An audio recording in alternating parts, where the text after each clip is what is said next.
오늘 우리가 함께 볼 말씀은 베드로 후서 2장 12절부터 22절까지입니다. 베드로 후서 2장 12절부터 22절까지 말씀 우리 함께 교독하도록 하겠습니다. 그러나 이 사람들은 본래 잡혀 죽기 위하여 난 이성 없는 짐승 같아서 그 알지 못하는 것을 비방하고 그들의 멸망 가운데서 멸망을 당하며 불의 값으로 불의를 당하며 낮에 즐기고 노는 것을 기쁘게 여기는 자들이니 점과 흠이라. 너희와 함께 연애할 때에 그들의 속임수로 즐기고 놀며 음심이 가득한 눈을 가지고 범죄하기를 그치지 아니하고 굳세지 못한 영혼들을 유혹하며 탐욕에 연단된 마음을 가진 자들이니 저주의 자식이라. 그들이 바른 길을 떠나 미혹되어 부올의 아들 발람의 길을 따르는도다. 그는 불의의 삭슬 사랑하다가 자기의 불법으로 말미암아 책망을 받되 말하지 못하는 나귀가 사람의 소리로 말하여 이 선지자의 미친 행동을 저지하였느니라. 이 사람들은 물 없는 샘이요 광풍에 밀려가는 안개니 그들을 위하여 캄캄한 어둠이 예비되어 있나니 그들이 허탄한 자랑의 말을 토하며 그릇되게 행하는 사람들에게서 겨우 피한 자들을 음란으로서 육체의 정욕 중에서 유혹하는도다. 그들에게 자유를 준다 하여도 자신들은 멸망의 종들이니 누구든지 진 자는 이긴 자의 종이 됨이라. 만일 그들이 우리 주 대신 구주 예수 그리스도를 알므로 세상의 더러움을 피한 후에 다시 그 중에 얽매이고 지면 그 나중 형편이 처음보다 더 심하리니 의의 도를 안 후에 받은 거룩한 명령을 저버리는 것보다 알지 못하는 것이 도리어 그들에게 나으니라. 함께 읽겠습니다. 참된 속담에 이르기를 개가 그 토하였던 것에 돌아가고 돼지가 씻었다가 더러운 구덩이에 도로 누웠다 하는 말이 그들에게 응하였도다. 아멘. 자, 베드로후서 2장 전체에서 베드로 사도는 교회 안에 들어온 거짓 선생들의 실체를 적나라하게 그리고 신랄하게 드러내고 비판하고 있습니다. 자, 어제 본문에서는 거짓 선생들이 교회 안에 멸망하게 할 이단을 가만히 끌어들인 자들이다라고 이야기를 했었죠. 자기들을 구속하신 주님을 부인하는 자들이었고요. 임박한 멸망을 스스로 취하는 자들이었습니다. 그들은 호색하는 자들이고 다른 이들도 호색하게 만드는 자들이었으며 이로 말미암아 진리의 도가 비방을 받게 하는 자들이었다라고 말씀하였습니다. 탐심으로 지어낸 말을 가지고 이득을 삼는 자들이다라고 했고요. 육체를 따라 더러운 정욕 가운데 행하며 하나님을 무시하고 당돌하고 자긍함에 떨지 않고 영광 있는 자들을 비방하는 이들이라고 말하면서 이들이 하나님의 심판의 형벌을 받게 될 것이다라는 말씀을 하였습니다. 오늘 본문에서도 거짓 선생들에 대한 베드로 사도의 고발이 이어지는데요. 특별히 이들이 심판받는 것에 초점을 맞추고 있습니다. 먼저 12절 말씀을 보면은 베드로가 이러한 거짓 선생들을 본래 잡혀 죽기 위하여 난 이성 없는 짐승과 같은 자들이다라고 말합니다. 11절에서 겁도 없이 하늘에 있는 영광스러운 존재들을 비방한다고 했었는데 그러나 그러한 비방이 올바른 지각에서 비롯된 것이 아닙니다. 잘 알지도 못하는 것에 대해서 자기 마음대로 비방한 것이죠. 그래서 베드로 사도는 이러한 거짓 선생들을 잡혀 죽을 목적으로 태어난 도축당할 이성 없는 짐승과 같다라고 말하면서 그러한 짐승들처럼 멸망당할 것이다라고 말씀하고 있습니다. 하나님의 심판을 받아 멸망을 당할 자들이다라는 것이죠. 그리고 13절의 전반부가 12절에 연결되어 있는데요. 이성 없는 짐승 같은 그들이 저지르는 그 불의함으로 인해서 그 대가로 불의 곧 해를 그들이 당할 것이다라는 말씀을 하고 있습니다. 그들이 저지르는 불의가 그들에게 고스란히 돌아오는 것입니다. 그들이 멸망당하는 것은 그들의 불의에 대한 결과 때문인 것입니다. 이들이 이러한 심판을 받아 마땅한 이유들도 베드로 사도가 설명하고 있는데요. 13절 후반부에서 거짓 선생들은 낮에 일하지 않고 즐기고 노는 것, 대낮에 흥청망청대며 먹고 마시는 그것을 낙으로 여기며 사는 자들이다라고 말씀합니다. 그들만 단순히 먹고 마시며 놀기를 즐기는 게 아니라 성도들도 그 자리에 초대한다라고 하고요. 속임수로 그들의 흥청망청 먹고 마시는 쾌락에 빠지게 만들려 한다라는 말씀을 하고 있습니다. 또한 범죄를 그치지 않는 음심 가득한 눈으로, 즉 간음할 목적으로 성도들을 바라본다라는 것이죠. 성도들을 자기 음욕의 대상으로만 바라보고 있는 것입니다. 어떻게 해서든 굳세지 못한 연약한 성도들을 유혹하여서 넘어뜨리고자 하는 것이죠. 그들은 탐욕으로 훈련된 마음을 가진 자들이다라고 얘기합니다. 탐욕을 따르고 이루는 그것을 매일매일 연습하고 훈련하는 자들이다라는 거예요.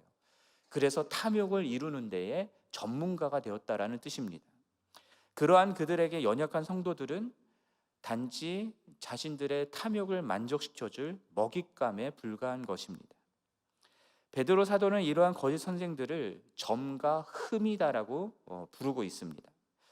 예수 그리스도는 우리가 하나님 앞에 점도 없고 흠도 없는 거룩하고 완전한 자로 세우고자 이 땅에 오셨고 십자가 지시고 부활하셨는데, 그리고 베드로 후서 이제 3장 14절 말씀 보면은 베드로 사도는 이 편지를 받는 성도들에게도요, 주 앞에 점과 흠이 없이 평강 가운데 나타날 수 있기를 힘쓰라라고 권면하고 있는데, 그런데 이 거짓 선생들은 이 공동체, 이 교회 안에서 점과 흠 그 자체다라고 얘기하고 있는 겁니다.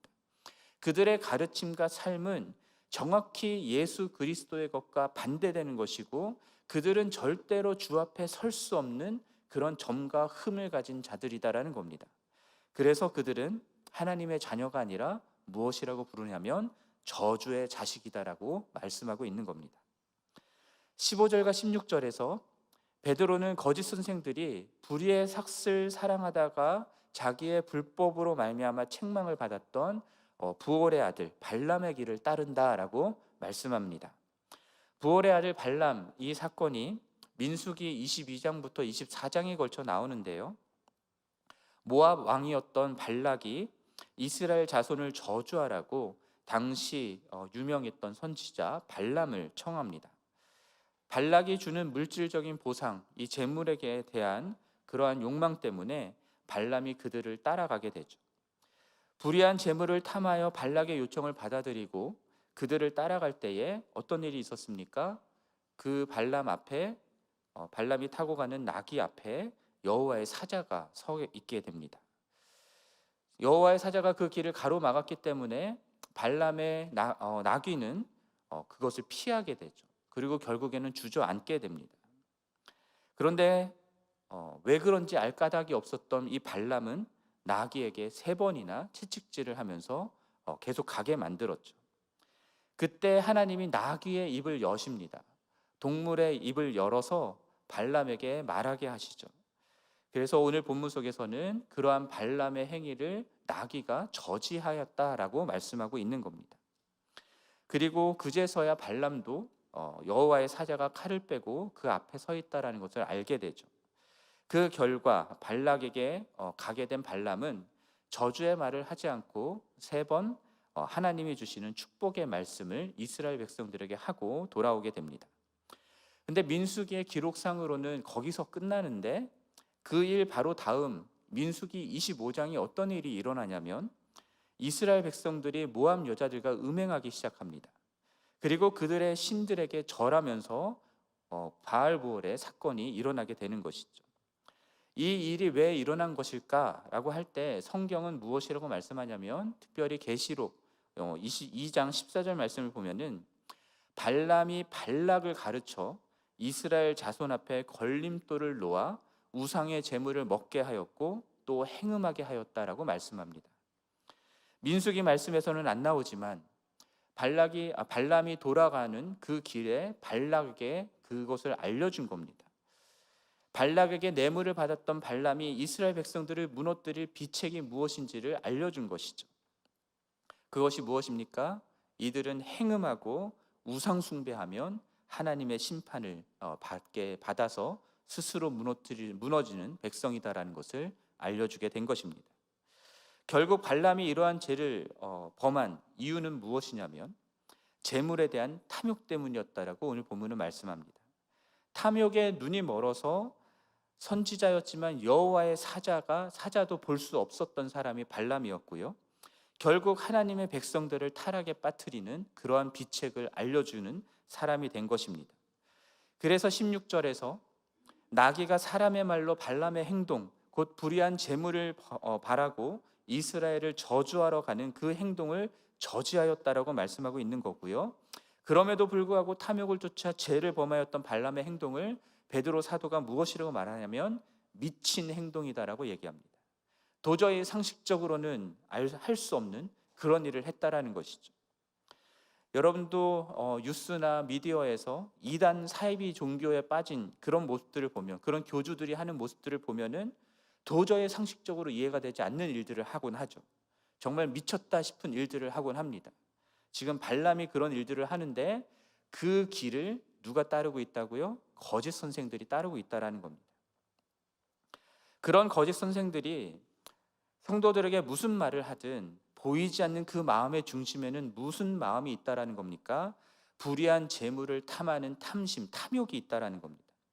성도들이 어찌되든 상관없이 그 성도들을 통해서 자기를 만족시키는, 자기 탐욕을 만족시키는 그것만 하면 되는 겁니다. 자기 이득의 대상으로 성도들을 바라보는 것이죠. 이러한 거짓 선생들은 물 없는 샘이고 광풍에 밀려가는 안개와 같다고도 말씀하고 있습니다. 뭔가 있는 듯 보이지만 아무것도 없는 자들인 것이고요. 이리저리 요동하고 쉬이 사라져버릴 그러한 존재들이다라는 겁니다.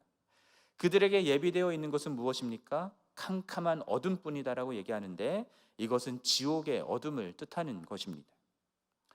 18절에서 그들은 허탄한 자랑의 말을 늘어놓으며 그릇된 생활을 하는 자들에게서 겨우 피하여 빠져나온 사람들, 곧 이방인들의 정욕을 따라 살아가는 그 삶에서 빠져나와 예수 그리스도를 믿기로 한, 그래서 거룩한 삶을 살고자 하는 그러한 그리스도인들, 특히 초신자들, 연약한 성도들, 그들을 또다시 음란에 빠지게 하고 육체의 정욕을 따르도록 유혹하는 그런 일들을 한다라는 겁니다.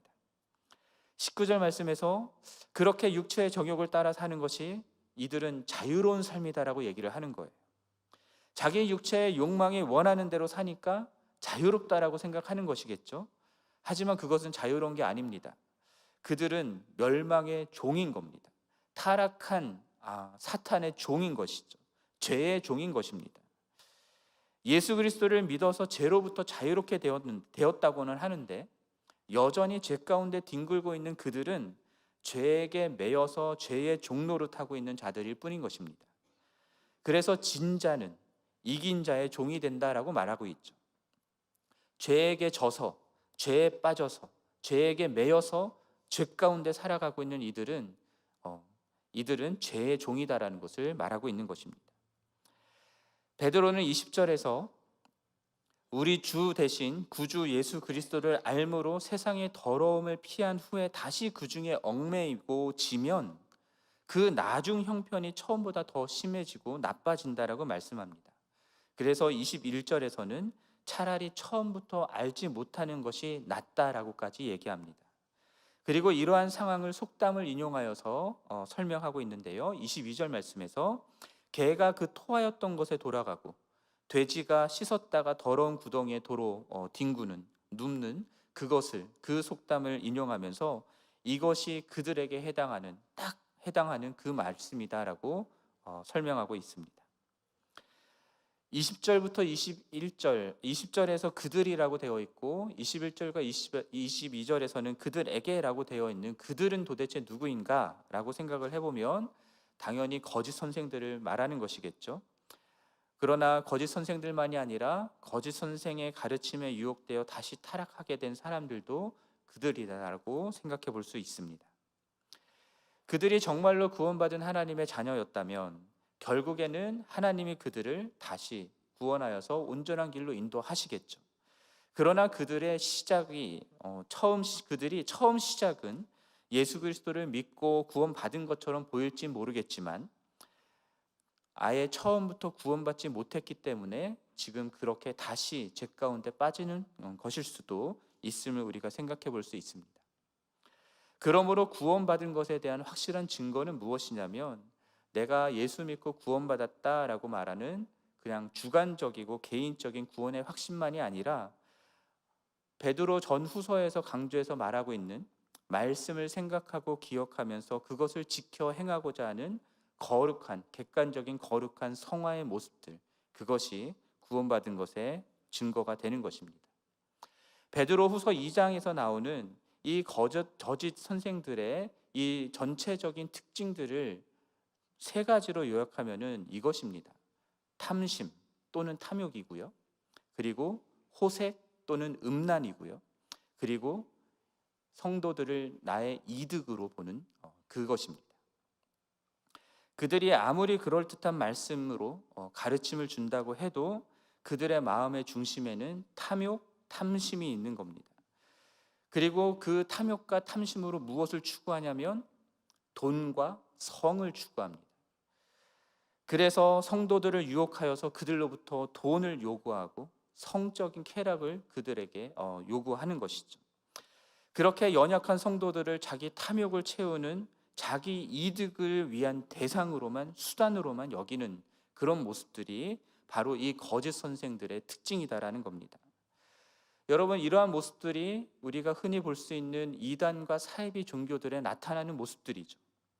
그들이 사람들의 종교심을 이용하여서 결국에 이루고자 하는 것이 무엇입니까? 돈, 권력 또는 성적인 쾌락, 교주들의 탐욕을 채우는데 성도들을 이용하는 그런 모습들이 이단 사이비의 모습들입니다. 그런데 이게 이단 사이비들만 그러는 게 아니다라는 게 문제입니다.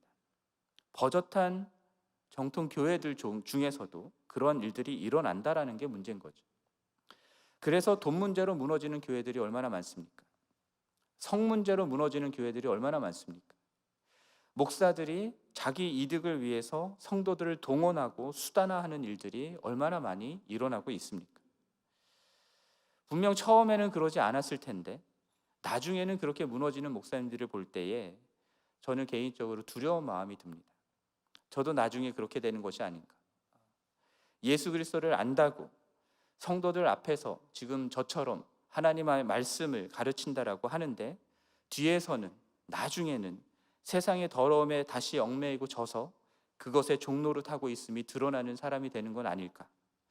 내가 이렇게 하나님의 말씀을 전하고 있는 것이 결국 성도들을 유혹하여서 내 욕망을 채우려고 하는 그러한 일들이 되는 것은 아닐까. 성도들을 멸망의 길로 이끌고 있는 것은 아닌가. 두려워집니다. 그래서 베드로 사도가 베드로 전후서에서 강조해서 말하고 있는 것이 무엇입니까? 베드로 후서 1장에서도 그랬고 이제 내일 볼 3장 말씀에서도 그렇고요. 성도들에게 무엇을 하라고 말씀을 하냐면 말씀을 생각나게 하려고 지금 이 편지를 쓰고 있다라고 얘기합니다. 말씀과 주님의 명령을 기억하게 하려고 지금 이 편지를 쓰고 있다라고 얘기합니다. 그러니 거짓 선생들의 이러한 속임수와 유혹에 넘어가지 않으려면 어떻게 해야 된다라는 겁니까? 우리가 거짓 선생과 같이, 저 같은 목사들이 거짓 선생과 같은 자들이 되지 않으려면 어떻게 해야 된다라는 겁니까? 말씀을 생각하고 말씀을 기억해야 된다라는 겁니다. 단순히 말씀을 지식적으로만 안다라는 차원을 얘기하는 게 아니라 당연히 지식적으로도 알아야 되죠. 하지만 그것보다 더 나아가서 교회와 함께 매일매일의 삶에서 말씀을 생각하고 기억하며 순종하는 삶을 살라는 것이죠. 그렇게 하나님과 예수 그리스도를 아는, 경험하여 아는 지식에서 함께 자라가는 교회가 되어야 이런 거짓 선생들의 유혹에 넘어지지 않는 그러한 교회가 될 수 있다는 것을 얘기하고 있는 겁니다. 그래서 우리 교회가 전교인이 다 함께 큐티하는 교회가 되려고 하는 것이고요. 성경 통독을 하고 필사를 하려고 하는 것입니다. 암송을 하고 묵상을 하는 이유가 거기에 있는 것이고요. 매일매일 이 말씀을 떠나서는 살 수 없는 그런 성도 한 사람 한 사람이 되게 하기 위해서 여러분께 말씀을 전하고 가르치는 것입니다. 이러한 말씀을 떠나서 건강한 신앙생활을 할 수가 없기 때문입니다. 여러분, 교회 밖에 수많은 거짓 선생들이 있습니다. 이들의 말씀에 속지 마십시오. 인터넷을 켜면 이단 사이비들의 가르침들이 너무너무 많습니다. 그럴듯하게 보이지만 그것들을 속으시면 안 됩니다. 또한 교회 안에 있는 거짓 선생들의 말씀에도 넘어가서는 안 되는 것이죠. 여러분, 그들의 가르침만이 아니라 그들의 인격과 삶을 보셔야 됩니다. 탐욕으로 돈과 음란한 것들을 추구하며 자기 이득을 보려고 성도들을 수단화하는 그런 사람들은 아닌지를 여러분 유심히 살펴보아야 하는 것입니다. 그들의 결국은 무엇입니까? 심판받아 멸망당하는 것임을 또한 기억해야 하는 것이죠. 무엇보다 여러분, 우리에게 주어져 있는 이 진리의 말씀, 이 하나님의 말씀을 여러분 생각하고 기억할 수 있도록 매일매일 하나님의 말씀 앞에 나아가고 말씀을 읽고 묵상하는 여러분들이 되기를 간절히 바랍니다. 그래서 여러분, 이 시대가 무엇이 진리이고 무엇이 비진리인지, 무엇이 거짓인지를 분간하기조차 어려운 그런 시대를 가운데에서 정말 참 진리가 무엇인지를 분명하게 알고 참 진리 되신 예수 그리스도를 정말 제대로 알고 믿고 따르는 우리 모두가 됐으면 좋겠고요. 그러한 우리를 통해서 이 세상 사람들이 정말 참 진리가 무엇인지를 분명하게 알게 되는 일들이 있기를 주님의 이름으로 간절히 축원합니다. 우리 함께 기도하겠습니다. 하나님 아버지, 거짓 선생들은 교회 안에 들어와서 우리들을 미혹하고 유혹하여서 죄 가운데 다시 넘어지게 만들고 자신들의 탐욕을 위해서 돈과 성적인 쾌락들을 추구하고 성도들을 자기 탐욕의 이득의 대상으로 여기는 자들이다라는 사실을 베드로 사도의 말씀을 통해서 우리가 보았습니다. 주님, 이 시대 가운데에 너무나 많은 거짓 선생들이 있습니다. 주님, 그들의 유혹에, 그들의 거짓된 가르침에 속아 넘어가지 않을 수 있도록 우리를 지켜주시고 우리 교회를 보호하여 주옵소서.